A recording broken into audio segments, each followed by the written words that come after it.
తీసుకొని రండి. దేవుని పరిశుద్ధ వాక్య భాగమును దీవించునుగాక. అందరు తలలో ఉంచుకోండి, ప్రార్థన చేస్తాం. ప్రేమ నమ్మకం కలిగిన మా తండ్రి, చదువుకున్న వాక్య భాగమును దీవించి విరిచి వడ్డించి మాతో మాట్లాడి కృప చూపించమని ప్రారంభ ప్రార్థన మొదలుకొని హెచ్చరిక వాక్యములో, పాటల్లో, హెచ్చరిక వాక్యంలో, సిద్ధపాటు సమయంలో, ప్రభరాత్రి భోజన సమయములో, ఆరాధనలో, కానుకల సమయములు, కానుకలు వేశారు, అంగీకరించారు, కొన్ని ప్రకటనలు చేశాం. ఇగో ప్రకటనలు నాయనా తండ్రి, ఏదైతే చేసిన దాని ప్రకారం అందరము ఫాలో అయ్యే కృపను అందించండి, పాటించే కృపను దయచేయండి. తిరిగి రెండో సందేశం వినిల్లే కృపను అందించమని యేసునామం అడిగి వేడుకొనుచున్నాము తండ్రి. ఇక్కడ యెషయా గ్రంథములో వారందరినీ తెప్పించుము, వారందరినీ తీసుకురామన్న కాంటెక్స్ట్, సందర్భం వేరు. దేవుడు ఇప్పుడు చెప్పాలనుకున్న వాళ్ళు ఏంటంటే, అందరూ నాతో చెప్పండి, నా మహిమ నిమిత్తము నేను సృజించిన వారిని, నా నామం పెట్టబడిన వారిని అందరినీ తెప్పించుము అనేది ఇందులో ఇవన్నీ ఇప్పుడు కాంటెక్స్ట్ ఇది వేరు. ఇది చెప్పాలంటే యెషయా గ్రంథములో దేవుడు వీళ్ళని వదిలేశారు, వేరే ప్రభువులు ఏలారు, వీళ్ళు చెరలోకి వెళ్ళిపోయారు. ఇశ్రాయేలు జనాంగం వాళ్ళు మరలా రప్పించాలి. దేవుడు మానవ జాతిని ఎందుకు సృజించాడు అంటే తన మహిమ నిమిత్తం. దేవునికి స్తోత్రం, హల్లెలూయా. అంటే మనిషి దేవుని కొరకు బ్రతికితే అది దేవునికి ఘనత, మహిమ కలుగుతుంది. దేవునికి స్తోత్రం కలుగును గాక. అలాగా బైబిల్లో 3 సందర్భాలు ఉన్నాయి. బైబిల్లో గుర్తుపెట్టుకోవాలి, నేనెందుకు సృష్టింపబడ్డాను ఒక పురుషునిగా, స్త్రీగా అంటే స్త్రీ పురుషులు దేవునిలో భాగములు. దేవునిలో ఒక భాగం, వారిని స్త్రీనిగాను పురుషునిగాను దేవుడు ఏం చేశాడు? సృజించాడు. మనలను 3 పనులు చేశాడు. 43:1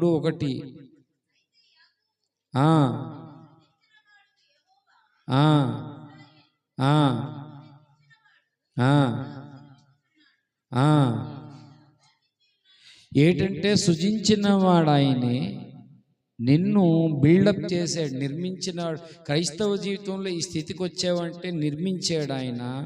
అంతేకాదు, నువ్వు ఎందులో మళ్ళా పడిపోకుండా నిన్ను విమోచించాడు. దేవునికి స్తోత్రం కలుగునుగాక. ఇంత చేసిన దేవుని మహిమ కొరకు నువ్వు బ్రతకాలని కోరుకుంటున్నాడు.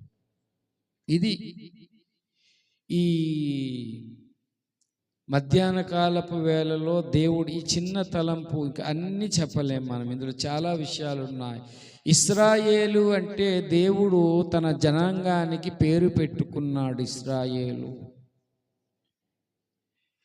యాకోబు అంటే అప్పుడు ఆ యాకోబు చనిపోయాడు. భక్తులను కొంతమంది ఇక్కడ సేవకుణ్ణి యాకోబు అని పిలుస్తున్నాడు, ఇశ్రాయేలు అని పిలుస్తున్నాడు. కాబట్టి మనలను ఎందుకు సృష్టించాడంటే ఆయన మహిమ నిమిత్తం, దేవుని మహిమ నిమిత్తం. మహిమ అంటే అర్థం ఏంటంటే, దేవునికి మరొక పదం అర్థం ఏంటంటే దేవుని గణపరచడానికి మనలను సృష్టించాడు దేవుడు.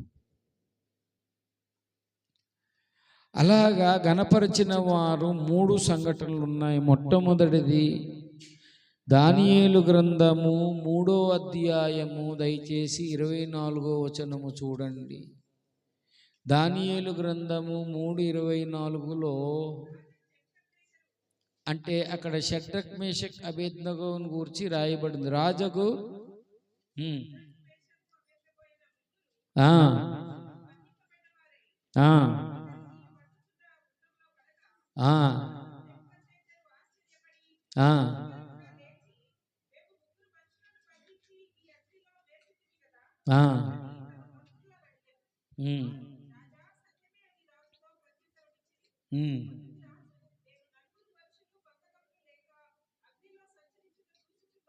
ఉమ్.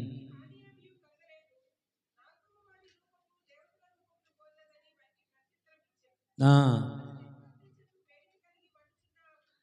అంటే వీళ్ళు దేవుణ్ణి ఎలా మహింపరిచారో చెప్తుంది మాట. చూడండి, అక్కడ రాజు చెప్తున్నాడు ఏమని, 26 ప్రాముఖ్యం.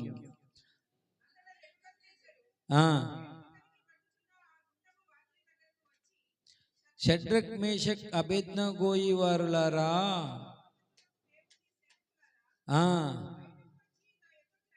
అని 28కి వచ్చినప్పుడు నెబుకద్నెజరును షడ్రకును మేషాకును వీడిదే అంటే దేవుని ఎలా మహింపరిచాడు చూడండి. వీళ్ళు విశ్వాసం ద్వారా వీళ్ళు చూడండి, జాగ్రత్తగా ఆలకించండి. వీళ్ళు ముగ్గురు చూడలేదు నాలుగో వ్యక్తిని. రాజు వాళ్ళ మంత్రులే చూశాడు. వీళ్ళు ముగ్గురు బంధకాలు కట్టేశారు. కట్టేసి బంధకాలతోటే వేసేసారు. అగ్నిలో బంధకాలు ఏమైపోయి కాలిపోయి, బంధకాలతో వేసాం కదా వీళ్ళు బంధకాలు ఏమిటి రాజు అంటున్నాడు చూసి. కొన్ని అగ్ని వంటి పరిస్థితులు వచ్చినప్పుడు మన బంధకాలు ఊడిపోతాయి పట్టుకోండి. అదొక పాఠం. రెండోది, వీరి విశ్వాసము దేవుణ్ణి మహింపరిచారు. వీళ్ళు దేవునికి స్తోత్రం కలుగునుగాక. హల్లెలూయా. వీరి దేవుడు ఎలాంటి వాడు అంటే వీళ్ళు సృష్టించినందుకు దేవునికి ఏం తీసుకొచ్చారు? వీళ్ళు మహిమను తీసుకొచ్చారు. చూడండి, రెండో విషయము అదే అధ్యాయములో 6వ అధ్యాయం 26 దానియేలు గురించి చెప్పబడింది. 6వ అధ్యాయము దయచేసి 26లో, నా సముఖమున నియమించిన దేమనగా సకల ప్రభుత్వములు యందుండు దానియేలు యొక్క దేవునికి భయపడచ్చు.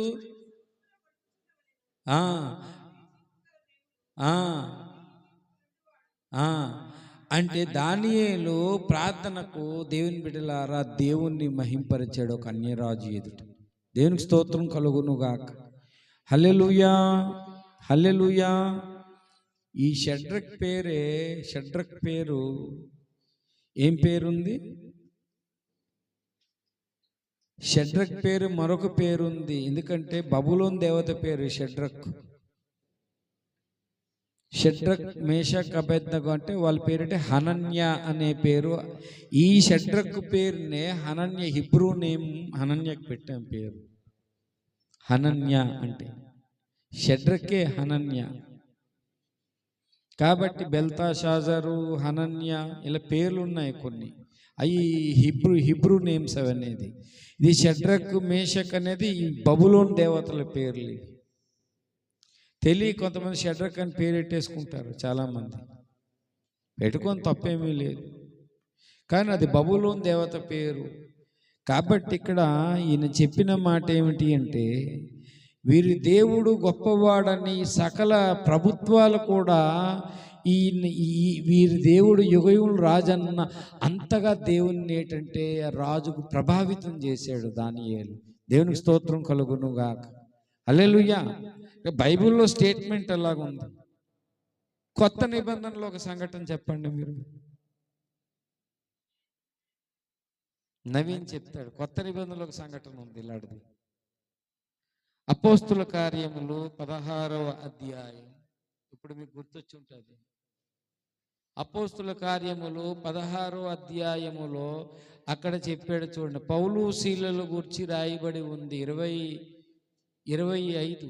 అయితే మధ్యరాత్రి వేళ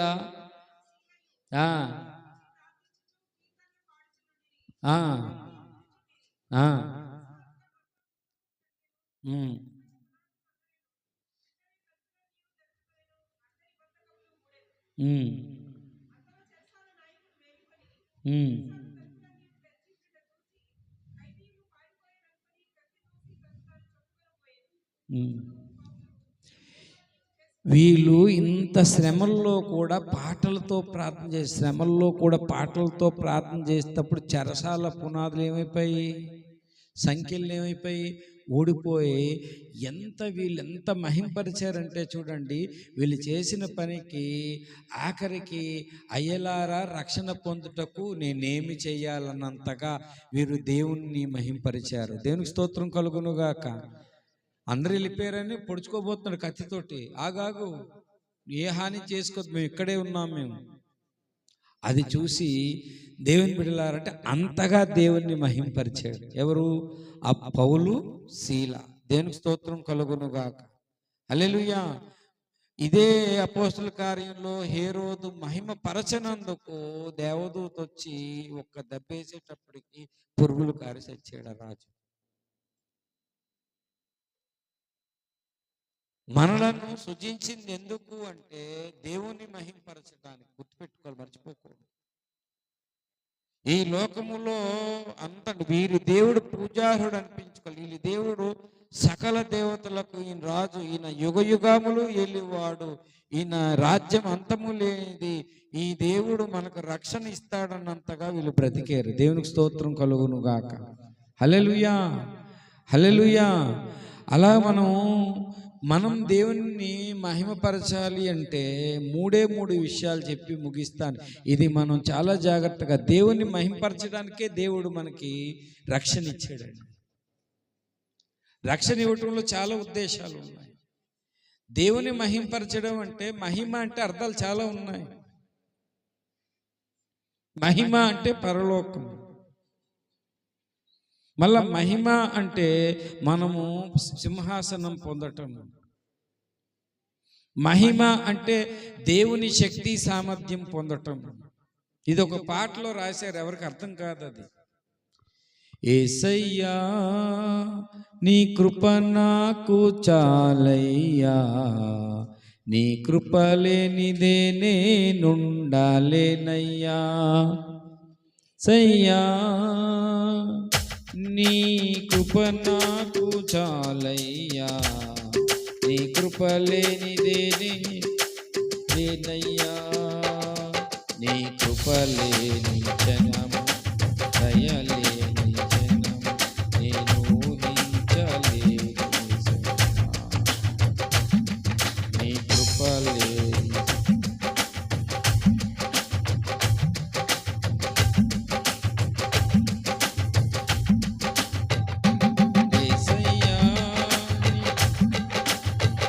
నాకు చాలయ్యా,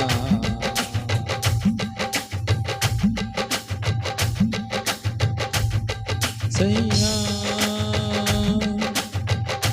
నాకు చాలయ్యా, నీ కృప లేనిదే నేనుండాలేనై. మహిమను విడచి మహిలోకి దిగి వచ్చి మార్గముగా మారి మనిషిగా మార్చావు. మహిమను నీవు మాధుర్యంగా మార్చి మాదిరి చూపి మరో రూపమిచ్చావు. మహిమలో నేను మహిమను పొందా, మహిమగా మార్చింది నీ. మహిమలో నేను ఏంటండి ఈ పాట? మహిమలో నేను పొందా, మహిమగా. ఏమైనా అర్థం ఉంది ఈ పాటకి? మహిమలో నేనంటే అర్థం ఏంటంటే పరలోకము. మహిమను పొంది అంటే అర్థం ఏంటంటే దేవుని దగ్గర సింహాసనం పొంది, దేవుడు మహింపరుస్తాడు మనల్ని, సింహాసనం ఇస్తాడు. మహిమగా మారడం అంటే, మహిమ అంటే ఇప్పుడు దీనికి ఛార్జింగ్ అయిపోతే ఏమైపోద్ది? సెల్ చచ్చిపోయినట్టే కదా. దీనికి శక్తి సామర్థ్యం ఇవ్వడమే మహిమ. మనిషికి ఏమి ఇచ్చాడంట? శక్తి ప్లస్ సామర్థ్యం ఈజ్ ఈక్వల్ టు మహిమ. దేవుని శక్తిగా సామర్థ్యంగా మనల్ని మహిమగా మారుస్తుంది ఆయన కృప. ఆ మాటకు అంత అర్థంగా రాశారు వాళ్ళు. దేవునికి స్తోత్రం. మహిమలో నేను మహిమను పొందగా మహిమగా మార్చింది నీ కృప. అది చాలా చక్కగా పాట రాశారు. దాన్ని అర్థం చేసుకోవాలి మనం. అలాగే వీళ్ళేం చేశారంటే మహిమ పరిచారంటే అర్థం ఏంటంటే దేవుణ్ణి హెచ్చించారు వీళ్ళు. మహిమ అనే మాటకు చాలా అర్థాలు ఉన్నాయి బైబిల్లో. మహిమ అంటే పరలోకం. మహిమ అంటే అర్థం ఏంటంటే మనం అధికారం పొందటం. ఎక్కడ ఏ వాక్యం రాశాడో దాన్ని బట్టి చూడాలి. అందరూ పాపం చేసి ఏంటంటే దేవుడు అనుగ్రహించు అంటే అర్థం ఏంటి? దేవుడు ఇవ్వబోతున్న అధికారం పాపములో నుంచి వచ్చి నిత్య జీవం అనేది ఇవ్వడానికి మహిమ అనే మాట వాడాడు. గ్లోరీ అనే మాట చాలా లోతైన అర్థం. అది అనేక భావాలను తనలో ఇముడ్చుకున్న పదము మహిమ. మనం మహిమను పొందడం ఏంటంటే, మహిమగా మారడం అంటే అర్థం ఏంటంటే, దేవుని శక్తి సామర్థ్యం మనకి ఇచ్చాడు అనుకోండి, మనం దేవుని పోలికలు మారిపోతాం, ఒక మహిమగా మారిపోతాం. దేవునికి స్తోత్రం కలుగునుగాక. హల్లెలూయా, హల్లెలూయా. అలా దేవుణ్ణి ఘనపరచాలి అంటే, మహిమపరచబడాలి అంటే దేవుడు 70వ కీర్తనలో చాలా లోతుగా ఇండైరెక్ట్గా మాట్లాడతాడు. 70వ కీర్తన 70వ కీర్తన 3 విషయాలు చెప్తానన్నాను. ఇదిగో 70వ కీర్తనలో ఇలా నేను వాక్యం చెప్పిన కొలది విస్తరింపబడుతుంది, కానీ నేను ముగించేస్తున్నాను. నేను అందరు దేవుని స్తోత్రం చెప్పండి. హల్లెలూయా. మంచిది, యథార్థంగా చెప్పారు. 70వ కీర్తన 4వ చరణం చూడండి.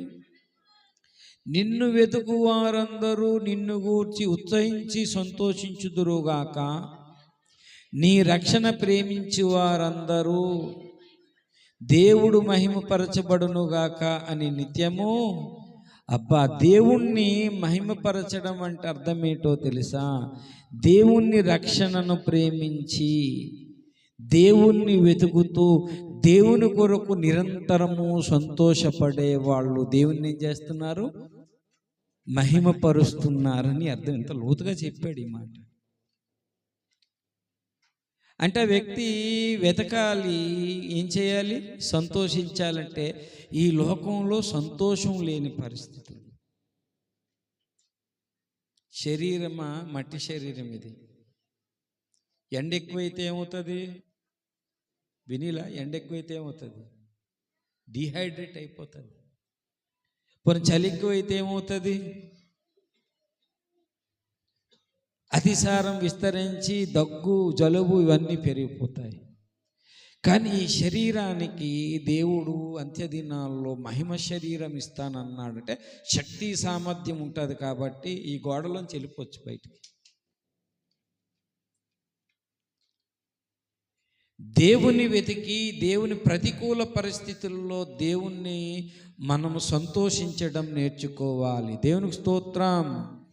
ఆయన రక్షణను ప్రేమించాలి, నిరంతరం ఆయన ఇచ్చిన కాపుదలను ప్రేమించాలి, ఆయన విమోచనను మనం ప్రేమిస్తే అతడు విమోచన ప్రేమించి వారందరూ ఏం చేస్తున్నారు? దేవుడు మహిమపరచబడతాడు. దేవుడు సృజించింది ఎందుకు అంటే దేవుణ్ణి వెతుకుతూ దేవుని యందు సంతోషిస్తూ ఆయన రక్షణను బట్టి మనం ఏం చేయాలి? ఉత్సహించి సంతోషించాలి అని ఈ మాట మనకు చెప్తుంది. ప్రేమించు వారందరూ అన్నాడు. దేవుని రక్షణని నువ్వు ప్రేమించగలగాలి. దేవునికి స్తోత్రం. ఒక అమ్మాయిని ప్రేమిస్తే ఎంత వెంట పడతాడు అంతగా దేవుడిచ్చిన రక్షణ ప్రేమించండి. బైబిల్లో ఏముందండి? ఇంత గొప్ప దేవుడిచ్చిన రక్షణ చాలా గొప్పదండి. దాన్ని ప్రేమించాలి, రక్షణ జీవితాన్ని. అలా ప్రేమించిన వారు, రక్షణను ప్రేమించిన వారు, దేవుణ్ణి వెతికిన వారు, ఈ రక్షణ కాపాడుకోవడానికి దేవుణ్ణి ఎందుకు వెతికాడు దావీదు అంటే వేరే లేఖనానికి వెళ్తే అలా విస్తరిస్తుంది. వేకువని ఎందుకు వెతికాడంటే ఆయన ప్రభావాన్ని చూడాలని వెతికాడు. దేవునికి స్తోత్రం కలుగునుగాక. వేకువని దేవుని ఓ రక్తస్రావం గల స్త్రీ అలాగెళ్ళింది, ఆయన అలా ముట్టుకుంటే ఏమైంది? దేవునిలోంచి ప్రభావం వెళ్ళింది. దేవునికి స్తోత్రం కలుగునుగాక. దేవుణ్ణి వెతికే వాళ్లకు, దేవుని బిడలారా, దేవుడు ఏమి ఇస్తాడంటే ప్రభావాన్ని ఇస్తాడు, తన ప్రభావాన్ని ఇస్తాడు.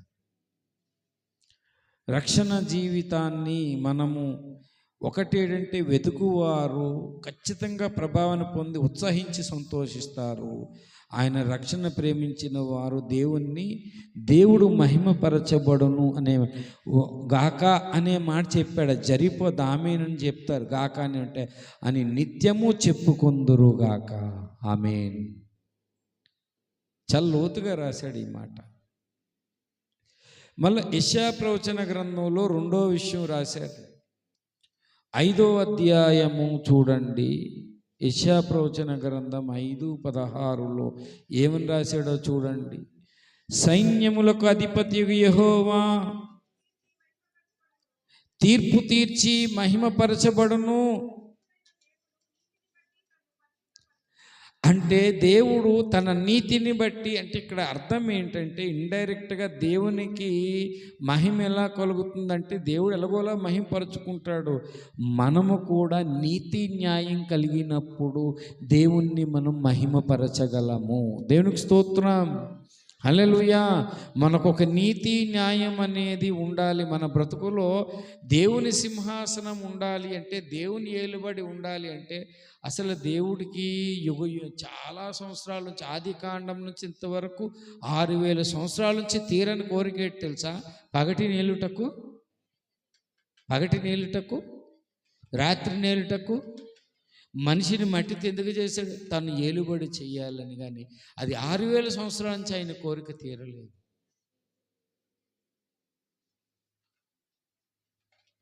దేవుడు ఏలుబడి చెయ్యాలని దేవుడు కోరుచున్నాడు. అందుకే దేవుని ఏలుబడి ఎక్కడ ఉంటుందంటే, నా బ్రతుకులో నీతి, నా బ్రతుకులో న్యాయం ఉన్నప్పుడు దేవుని నామం, అక్కడ దేవుడు ఉంటాడు. దేవుడు ఏమవుతాడు? మహిమపరచబడతాడు. దేవునికి స్తోత్రం కలుగునుగాక. దేవుని తీర్పు ఎలాగుంటుంది అంటే, తీర్పు తీర్చి ఉన్నాడంటే న్యాయాన్ని బట్టి తీర్పు తీరుస్తాడు ఆయన. దేవుడు ఎక్కడ తీర్పు తీర్చినా ఆయన నీతిని బట్టి తను తాను మహింపరుచుకుంటాడు. కానీ మరి మనలను ఎందుకు సృజించాడు? ఆయన మహిమ నిమిత్తం సృజించాడు. ఇందులో లోతుగా మనం ఆలోచిస్తే అర్థం ఏమిటి అంటే, మనము కూడా నీతి న్యాయము కలిగి ఆయన నామాన్ని ఏం చేయాలి? మహిమపరచాలి. దేవునికి స్తోత్రం కలుగునుగాక. హల్లెలూయా. లూకాసు వార్తలో కూడా వస్తాడు చూడండి. ఇది 3వ విషయం. ఇది 2వ విషయం. లూకాసు వార్త 7వ అధ్యాయం అనుకుంటాను, 17వ అధ్యాయమా, 17వ అధ్యాయము 15, 16, 17 చదవండి. 10 మంది కుష్ఠరోగులు ఉన్నారండి. ఒకడికి స్వస్థత కలిగింది. 10 మందికి స్వస్థత కలిగింది. వారిలో ఒక్కడు చూచి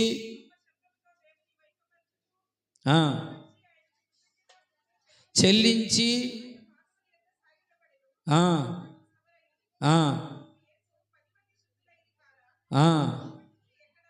అంటే చాలు దేవుని బిడ్డలారా, అక్కడ కృతజ్ఞత కలిగిన జీవితము దేవుణ్ణి ఏం చేస్తుందండి? మహిమపరుస్తుంది అని. ఒక 10 మంది కుష్ఠరోగులు లోకంలోకి వెళ్ళిపోయారు. ఒకడే వచ్చాడు. వచ్చి కృతజ్ఞతలు చెల్లిస్తున్నట్టే. ఈ కృతజ్ఞత కారణంగా దేవునికి మనం కృతజ్ఞతాహీనులు అవ్వకూడదండి. అనేక మేళ్ళు పొందుకున్నాం. దేవుని కొరకు అవసరం వచ్చినప్పుడు నిలబడాలండి. 10 మంది స్వస్థత పొందుకున్నారు. 9 మంది ఏమైపోయారంటే లోకంలో కలిసిపోయారు. ఒకడు వెళ్ళి మోషే నియమించిన కానుకేసి వెళ్ళిపోయాడు. కుష్ఠరోగం అయితే చెప్పాడు, మోషే నియమించిన కానుకేసి వెళ్ళిపోయాడు. ఒకడేం చేశాడు? ఇన్ని రోజులు నేను పెద్ద వ్యాపారం చేద్దామని వ్యాపారం చేసుకోవడానికి వెళ్ళిపోయాడు. కృతజ్ఞత లేదు. ఒకడేమి ఇన్ని రోజులు కుష్ఠరోగంతో ఉన్నాను, నాకు అమ్మాయిని ఇవ్వలేదు, పెళ్లి చేసుకోవడానికి ఒకటి, అలాగే ఒక్కొక్క కారణం పెట్టి వెళ్ళిపోయాడు. ఒక్కడే వచ్చాడు. అందులో యూదులు ఉన్నారు, కానీ ప్రత్యేకించి సమరయుడని ఎందుకు చెప్పాడంటే యూదులు కూడా ఉన్నారు కుష్ఠరోగుల్లో. ఆఖరికి దేవుని బిడ్డలారా, ఆ యొక్క సమరయుడంటే హేయంగా ఎంచుతారు సమరయుల్ని. యూదులు సాంగత్యం చేయరు సమరయులతో. అలాంటి వాడు దేవునికి కృతజ్ఞత కలిగిన వాళ్ళు ఈ దినాల్లో కృతజ్ఞత కలిగిన వాళ్ళు లేరండి. అంత్య దినాల్లో కృతజ్ఞత కలిగి ఉండడం అంటే అర్థం ఏంటి? చేసిన మేలును జ్ఞాపకం చేసుకోవడం కృతజ్ఞత. చేసుకున్న మేలు మర్చిపోయాడు కృతజ్ఞత కలిగినవాడు. అంత్య దినాల్లో ఎవరితో కృతజ్ఞత లేని వాళ్ళు వల్ల దేవునికి మహిమ కలగదు. ఆఖరి మాట యోహాను సువార్త 15వ అధ్యాయము 7వ వచనములో, నాయందు మీరును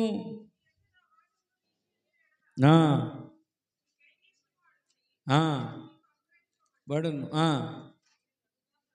మీరు బహుగా ఫలించుట వలన, ఎన్నో 5, 8, మీరు బహుగా ఫలించుట వలన నా తండ్రి మహిమపరచబడును. దేవునికి స్తోత్రం కలుగును గాక.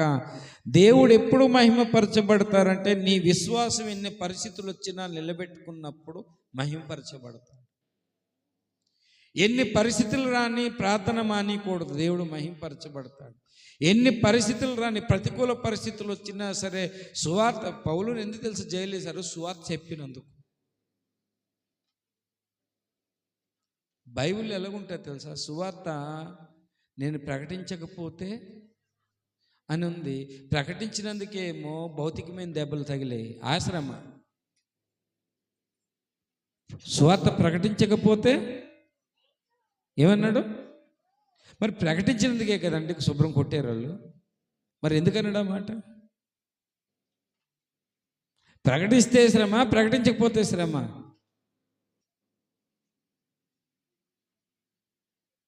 పౌలు సువార్త ప్రకటించినందుకే అక్కడ శుభ్రంగా బొండెములు బిగించి శుభ్రం కొట్టారు.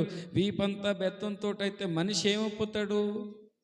మొత్తం సృహ కోల్పోయి పడుకుడు పోతాడు. కానీ అలా కాదు, అన్ని దెబ్బలు తిన్నా కూడా పాటలతోటి సంఖ్యలనేమో కంజరి చేసుకొని పాటలు పాడుతున్నారు. అంటే అర్థం ఏంటంటే ఇక్కడ సువార్త ప్రకటించకపోతే పరలోకంలో దేవుని ముందు అవమానాన్ని దేంతో పోల్చుకున్నాడు? శ్రమతో పోల్చుకున్నాడు. పరలోకంలో దేవుని ముందు ఎలా చేయాలి? అవమానంతో నిలబడడం. ప్రకటించకపోతే నాకు శ్రమ అని ఎందుకన్నాడంటే పరలోకంలో దేవుని ముందు అవమానం పొందడం అది శ్రమతో కూడుకున్నది.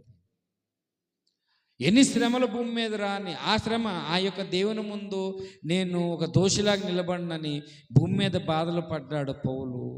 అలా బాధలు పడి ఇక్కడికి వచ్చి దేవుణ్ణి ఏం చేశాడు? మహిమపరిచారు వీళ్ళు. దేవునికి స్తోత్రం. ఎంతంటే వీళ్ళు చేసిన పాటలతో ప్రార్థనకు మొత్తం తలుపులన్నీ ఊడిపోయి, సంఖ్యలు ఊడిపోయి, వారు వచ్చి ఒకడు ఏం చేశాడు? రక్షణ పొందుటకు. ఒకడు పాటలు పాడుతున్నట్టు, కష్టకాలంలో పాటలు పాడుతున్నాడంటే ఎవడో రక్షణ పొందుతాడని అర్థము. రెండోది దేవుణ్ణి వెతకాలి. దేవుణ్ణి వెతకాలి ఎందుకంటే ఆయన ప్రభావాన్ని పొందుకొని దేవుని యందు సంతోషించి ఆయన రక్షణను ఏం చేయాలి? ప్రేమించటం వల్ల దేవుని మహిమపరచబడును. యెషయా ప్రవచన గ్రంథములో నీతి న్యాయం అనేది దేవుని బిడలారా అంటే ఆయన మహిమ కొరకు సృజించాడంటే అర్థం ఏంటంటే నీతి న్యాయం కలిగి జీవించాలి. మనం దేవుని రక్షణను ప్రేమించాలి, కృతజ్ఞత కలిగి జీవించాలి. అంతేకాదు దేవుని కొరకు ఏం చేయాలి? పరిశుద్ధత అనే ఫలము, నీతి అనే ఫలము, చీకట్లోంచి ఏం చేయాలి? వెలుగు అనే ఫలము. ఇంకేమన్నాడు? కొన్ని ఫలాన్ని దేవుని కొరకు ఏం చేయాలి? ఫలించడం వల్ల తండ్రి ఏమవుతాడు? దేవుడు సృష్టించడమే కాదు, ఏం చేశాడు? మనలను సృష్టించాడు, నిర్మించాడు, విమోచించాడు. ఎందుకంటే ఆయనను మహిమని ఇలా తీసుకురాగాలి మనం. దేవునికి స్తోత్రం కలుగునుగాక. హల్లెలూయా. ఇప్పుడు చెప్పినవనేవి అసలు వివరించడానికి చాలా కష్టతరంగా ఉంటుంది, కానీ అర్థం చేసుకోవాలి. నన్ను సృష్టించింది ఎందుకంటే సైతానుగాడు వచ్చి ఏం చేశాడంటే ఆ పాపం ప్రవేశించిన తర్వాత ఏమైందంటే ఆత్మ చచ్చిపోయిందన్నమాట పాపం చేత.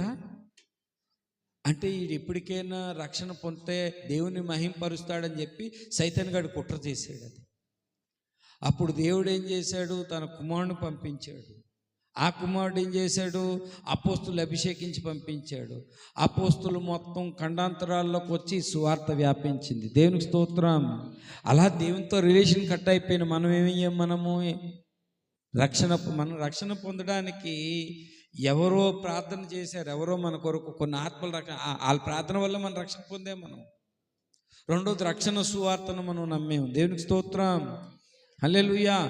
అలాగ మరలా దేవునితో సంబంధం ఏర్పడింది. దేవుణ్ణి మహింపరిచే అవకాశం ఎలాగిచ్చాడంటే రక్షణ పొందుట ద్వారా. దేవునికి స్తోత్రం కలుగునుగాక. దేవుణ్ణి హెచ్చించి గణపరచాలంటే మనం చేయవలసిన పనులు ఏమిటంటే మనం బయటికి వెళ్ళి అన్యుల్లాగా నీతి న్యాయం లేకుండా బ్రతకద్దు. నిరంతరము ఈ గొప్ప రక్షణను మనం ఏం చేయాలి? ప్రేమించాలి. దేవునికి స్తోత్రం కలుగునుగాక. ఏమి రక్షణ రా బాబు, లోకం వద్దంటారు, ఎంతసేపు ప్రార్థన అంటారు, ఎంతసేపు బైబిల్ చదవమంటారు, ఇదేం రక్షణ జీవితం అని అసహించుకోకూడదు. రక్షణ జీవితాన్ని దేవుణ్ణి వెతుకుతూ సంతోషిస్తూ, ప్రభావం నింపబడి సంతోషిస్తూ దేవుని రక్షణను ప్రేమించాలి. దేవుని కృతజ్ఞత కలిగి ఉండాలి. దేవుని కొరకు ఏం చేయాలి? ఫలించాలి. దేవునికి స్తోత్రం కలుగునుగాక. అప్పుడు ఆయన సృష్టించింది ఏమవుతుంది? ఆయన సృజించింది ఏమవుతుంది? మహిమ కొరకు ఆ మాట నెరవేరుతుంది. దేవునికి స్తోత్రం కలుగునుగాక. కానీ చాలామంది రక్షణ పొంది దేవుణ్ణి మహింపరచట్లేదు. దేవునికి అవమానం తెచ్చే బిడ్డలుగా బ్రతుకుతున్నారు. పరలోకంలోకి వెళ్ళిన తర్వాత స్వార్థ ప్రకటించిన వాళ్ళు అవమానంతో అలా బాధపడుతూ ఉండాలి. నిత్యత్వం అంతా బాధపడుతూ ఉండాలి. నేను 24 గంటలు నా మైండ్ అంతా ఇలాగే పనిచేస్తుంది. ఎలా దేవునికి స్వార్థ ప్రకటించాలి, నేను ఎలాగ ఒక సత్యం చెప్పాలి, ఎలాగ ఉద్యమంలో ఏం మాట్లాడాలి, ఇది 24 గంటలు దేవుని బిడ్డల దేవుని కొరకు ఆలోచించినప్పుడు ఆయన శక్తి లోపలికి వెళ్ళిపోద్ది. ఆయన సామర్థ్యము లోపలికి వెళ్ళిపోయి ఆటోమేటిక్గా నిలబడినప్పుడు ఆయన శక్తి పనిచేస్తుంది. దేవునికి స్తోత్రం కలుగునుగాక. హల్లెలూయా, హల్లెలూయా. కాబట్టి దేవుని బిడ్డలు చూడు, మొన్న గొడవలు ఎంత గోల్ చేశారు, లేచి నిలబడి 2 మాటలు చెప్తే సైలెంట్ అయిపోయారు. అర్థం అవ్వట్లేదు అంతే.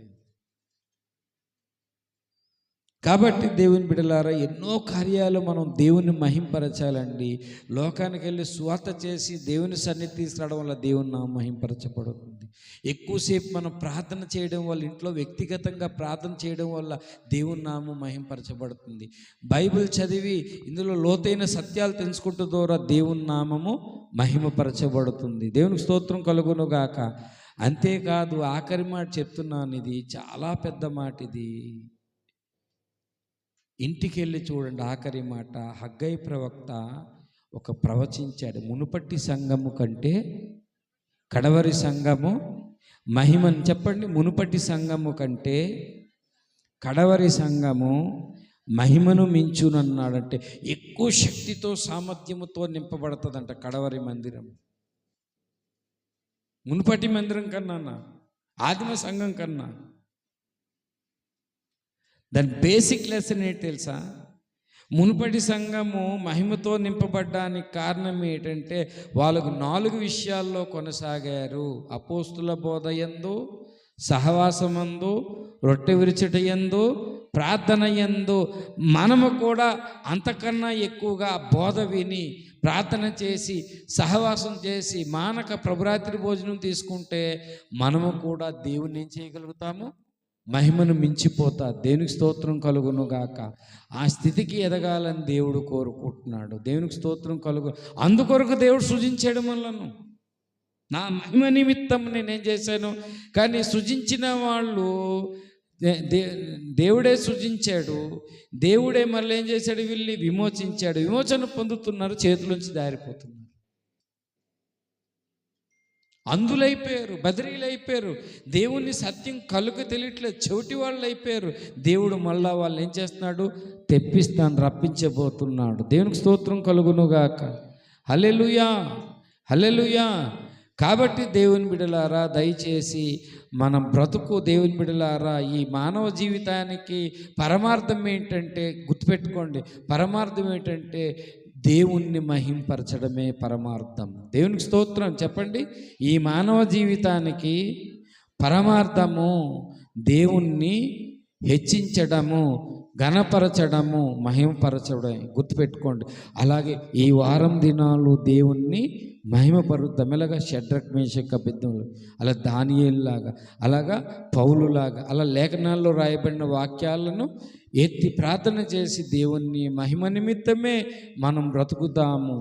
మనుషులకి ఘనపరచాలని కాదండి, దేవుని ఘనపరచాలని బ్రతుకుదాము. అలా బ్రతుకుటలో దేవుని కృప మనకు తోడై ఉండునుగాక. ప్రార్థన చేసుకుందామండి. ప్రేమ కలిగిన తండ్రి, సర్వశక్తిమంతుడు ఏంది